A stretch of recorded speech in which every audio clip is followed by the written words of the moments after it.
আমাদের দিন শুরু হওয়ার আগেই শুরু হয় তাদের সংগ্রাম।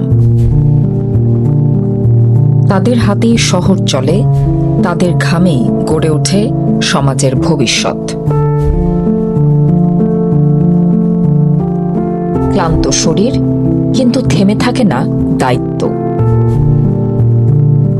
কারণ তাদের স্বপ্ন আমাদের মতোই বড়।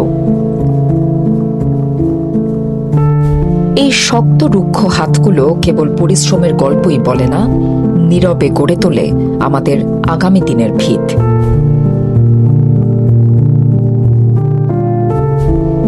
তারা শুধু শ্রমিক নন, তারা আমাদের জীবনের নীরব নায়ক।